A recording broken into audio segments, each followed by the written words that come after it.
Bueno, continuamos nesta primeira xornada do festival e vamos a dar paso agora a darlles un oco aos podcasts que se presentaron a concurso.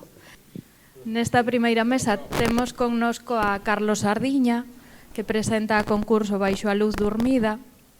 Está tamén Manuel Doval, con Vellas Novas, e Anxos García, con Contadores de Historias Innovadoras. Esperamos que vos guste, que disfrutedes destas pequenas píldoras dos podcasts que se presentan a concurso.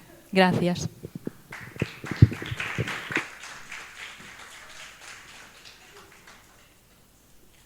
Bueno, bo día a todos e a todas. Non son Manuel Doval, son Emilio Romero, que a última hora quitei o posto a Manolo que non merecía. Nos somos un grupo que fixemos un podcast de hai pouco tempo, levamos 9 episodios. O que facemos é simplemente unha tertulia, que parece unha cousa moi simple, pero non o é. O noso podcast chamase Vellas Novas. Tiñamos pensado o Vellas Novas ou Novas Vellas, porque do que tratamos é de que moitos dos temas que están hoxe da actualidade xa foron actualidade hai anos. O mundo empeñase en ser cíclico, igual que ocurre co sitio onde vivimos. Cada X tempo se repiten as mismas novas, os mismos problemas ou as mismas causas, pero, sobre todo, as malas, os ciclos cada vez son máis cortos. Entón, o que nos tratamos estuvo de moda ou ben hai moitos anos, ou ben hai pouco tempo, pero se repite. O primeiro episodio que fixemos foi co tema de Gaza, que estaba de actualidade. Depois tratamos as comunicacións da comarca, o tema de Altri, a sanidade, a xustiza, en fin, como podedes notar, temas que están de completa actualidade. Non sabíamos como se fai un podcast, porque somos todos dunha edade absolutamente indeterminada. Somos ás veces 3, ás veces 5 e incluso 6. Forman parte tamén deste podcast Anxos, Manolo Doval, Carmen Romero, Xaquín Marín, Ana Santiago, Lancouce. A idea é que non sea un podcast pechado, sino que quen queira participar ten a porta aberta para facelo, e que un día señamos 6, outro día 5, pero incluso que rotemos, non? Hai moitos exemplos hoxe en día de tertulias nas televisións e nas radios que acaban a berros todos, montando uns líos que non fan agradable escoitalos, nin tan siquiera entender cales son as diferentes posicións, non? Nos facemos isto dun xeito pousado, pensamos que pousado, dando os argumentos non de eruditos, sino de xente do normal, que é o que somos, e intentando dar as nosas opinións, que seguramente son as mesmas opinións de moitísimos dos que estades aquí e moitísimos dos que nos poden escoitar, non?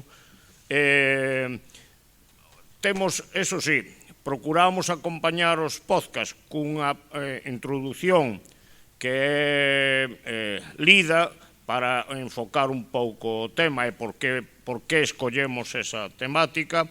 Temos unha cabeceira, tamén cun debuxo de Xaquín Marín e o título de Vellas Novas, e vamos a estrenar o que vos vou presentar agora en primicia, a nosa sintonía.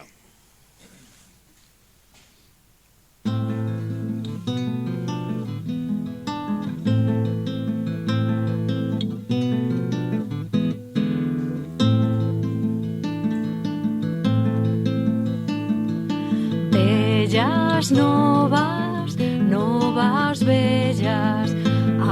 historias bellas son, mais repítense no tempo, e as bellas novas son mobilidade, lingua galega, liberdade, asociación, sanidade, democracia, amor, humor, revolución, ricos, novos, bellos, ricos, recursos sobre explotación, juventude, dependencia, revolución, amor, humor.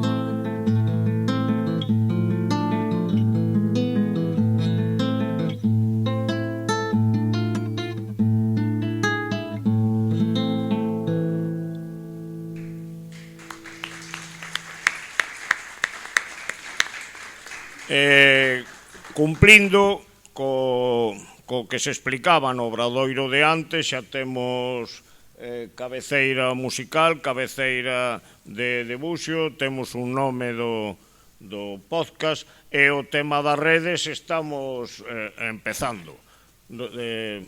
Parece que a xente que temos unha certa idade, que somos casi todos xubilados, que deberíamos ter moito tempo para andar polas redes, pero realmente temos 40.000 ocupacións e tampouco temos moito tempo para andar polas redes. Entón estamos empezando a movernos nese mundo. Vamos a publicar, supoño que este fin de semana xa estará publicado algún dos audios en formato vídeo tamén, facendo máis ou menos o que aquí se dicía. En cantas redes vamos a publicar, pois no que poidamos ir dando de sí, e seguramente non serán moitas. Fixemos tamén algo que nos gustou e que pensamos repetir, que é facer o podcast en directo. Outro día na asociación A Piruchela en Neda fixémolo o podcast con público. Estuvo moi ben, respondeu a xente participando no podcast e pensamos que é moi interesante. Que intentábamos promover con este podcast? Pois é que se retome o que se facía sempre, que é tomar un café entre amigos e falar dos temas que están de actualidade, que hai xente que se entera de cousas que non sabía, cada un aporta a súa opinión, está cada vez máis complicado de facer. Os máis novos, sobre todo, veredes que nos bares, nas cafeterías, non sei que, se vos xuntades 6 ou 7 ou 5 a tomar un café, botades máis de media hora, e mitad dos sitios xa vos miran mal porque estades botando moito tempo cunha consumición. Entón, nós o que intentamos é promover que as tertulias se usen máis do que se están usando e esperamos que algunha repercusión teñan. Moitas grazas.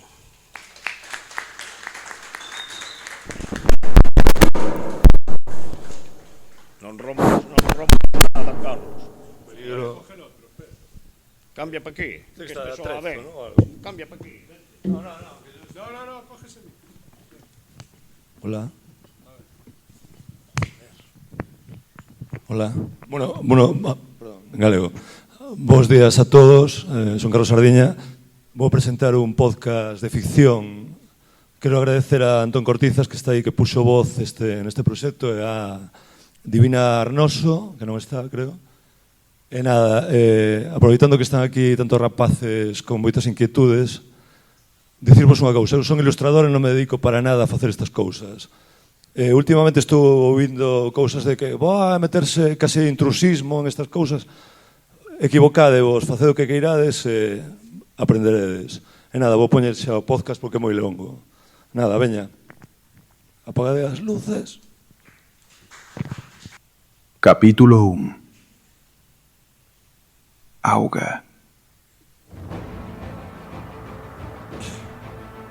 Madrugada do 24 de xullo de 1897. O silencio parecía un tripulante máis, e todos buscaban o contacto físico como nunca antes. A calor humana era agora unha necesidade. A noite convertérase nunha mortal batalla que os envolvía a todos e a escuridade parecía languidecer no seu encontro coa alba.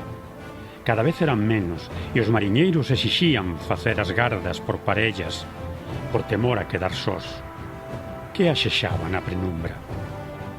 A medida que se internaban no Golfo de Vizcaya, unha galerna de proporcións titánicas zarandeaba a goleta como a un tentetexo. O equilibrio era xa un recordo remoto, imposível mesmo para o máis curtido daqueles homes de mar. Varios tripulantes desapareceran, sen a menor explicación, e a superstición apoderárase das súas mentes que, aínda que pobres en coñecemento, non o eran en fe. Ninguén podería demostralo, pero existía a absoluta certeza de que a bordo se achaba un home que non pertencía á tripulación. De súpeto, un estrondo rasgou o ruxido do vento. Todos viraron a vista cara a un mesmo punto. O casco do barco colisionara con algo. Algo doutro mundo e doutro tempo, pero neste instante, sen dúbida, de alí e de entón. Levantou a perna dereita cunha suavidade impensável para o seu tamaño e, flotando máis que camiñando, perdeuse polo areal. Mañá do 26 de xullo de 1897. Espertar antes que o día era unha norma naquela casa. Nun mundo no que todo dependía de adaptarse aos recursos que ofrecía a natureza, a entrega debía de ser absoluta. María sabía o moi ben e entregaba a súa vida para que a terra lle devolvese parte da súa. Era un sistema de troco ancestral, a chave da supervivencia de ambos. Era unha camiñada agradável. O verán tépedo e luminoso daquela terra era un auténtico agasallo, moi distinto das húmidas e frías xornadas do outono e do inverno. O morno vento do nordeste abanicáballe o rostro, axitando os longos mechóns da súa melena loura mentres camiñaba despreocupada cara ao prado onde pastaban as 3 vacas. Levaban unha vida plana, sen sobresaltos, gris e monótona, onde o tempo parecía non avanzar. Por iso, Rosa sobresaltouse cando ouviu 2 golpes secos intensos que retumbaron na noite. Viñan do exterior. Alguén petara na porta. Pasou un instante longo e nada. Os 2 miráronse con temor. Era demasiado tarde para visitas e agora, de novo, só quedaba o silencio. O son repetiuse coa mesma cadencia, máis firme, máis próximo. Anselmo incorporouse a modo. «Quen é?», preguntou. Silencio. Deu uns pasos cara a porta. «Quen anda aí?», repetiu, xa xunto ao limiar. «Non abras», roboulle Rosa nun fío de voz. Pero non tivo oportunidade. De súpeto, a porta cedeu cun estrondo e tras ela unha figura alzouse na escuridade, unha sombra recortada contra outra sombra. No medio daquela negrura, 2 puntos de luz observábanos, fixos, inmóveis, como ollos accesos. «Isto é cousa do demo», gritou Anselmo. Lembrou a voz do home ao que dera morte a noite anterior. Aquel último alento convertido en súplica brotara nunha lingua que comprendeu sen necesidade de pensar. Coñecía, escoitara por vez primeira séculos atrás, cando naves de terras afastadas navegaban cara ao poñente e os seus almirantes falaban coa soberbia de quen se sabían donos do mundo. Era a lingua dos conquistadores, dos poetas e dos mártires, o castelán. Así soubo, sen ningunha dúbida, que o naufraxo levara até as costas de España. Sorriu con serenidade de quen tivo 1000 vidas para comprender que todo regreso é só un comezo disfrazado. Vogara polo mundo tanto tempo que os idiomas humanos se converteran nun simple eco na súa memoria. Pero aquel eco áspero e cálido reconectaba coa terra e co sangue, cos días en que aínda camiñaba baixo o sol e os monarcas xuraban sobre espadas. A noite pertencíalle de novo a eternidade tamén. E mentres a brisa mariña se filtraba polas rengandixas do caserón, comprendeu que o ciclo volvía a iniciarse, como sempre, baixo un nome que ninguén lembraría, pero ante o cal todos acabarían inclinándose.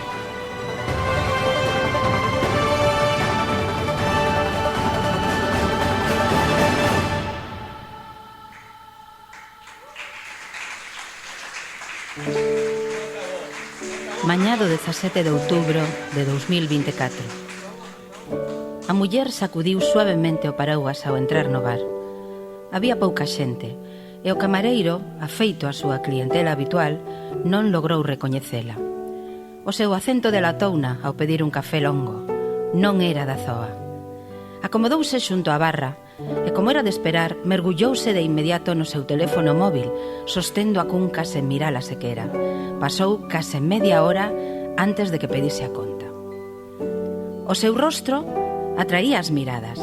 A pel, dunha palidez case translúcida, contrastaba cuns trazos finos pero firmes que convidaban a observala con detemento. Era unha beleza estrana, pouco común. Alta, de presenza serea, deixou tras de sí un ronsel de curiosidade cando se marchou. O camareiro non poido evitar seguila coa mirada. Ao rematar de subir a empinada costa, percorreu aínda 1 quilómetro chairo antes de tomar un desvío á dereita e comenzar a descender cara a unha zona case deshabitada. Era unha contorna tranquila, quizáis demasiado, co bosque pechándose a ambos os lados do carreiro, só interrumpido pola presencia dunha xigantesca mole en forma de viaducto que desfiguraba a beleza do lugar. Aquelas horas, facer aquel percorrido carecía de sentido. Apenas se vía, e aínda que podía seguilo case de memoria, xa non ofrecía nada novo. Mentre se achegaba a un dos alicerces do viaducto, ergueito xunto ao camiño, algo chamou a súa atención. Unha interrupción na vertical perfecta do formigón. A liña recta crebábase por unha mancha escura, de forma indefinida. Se miraba con detemento, e Maite fixo, adiviñábase algo máis ca unha sombra. Detívose en seco, quitouse os auriculares, e, de súpeto, todo o efecto hipnótico da música desvaneceuse. A forma moveuse, separouse lentamente da parede. Estaba a uns 20 metros, aínda que a Maite non lle parecían suficientes. Era unha figura humana, alta, moi alta, case ata o inconcibible, e deslizábase cara a ela. 2 luces vermellas. Esa foi a súa última visión. E chovía, como sempre.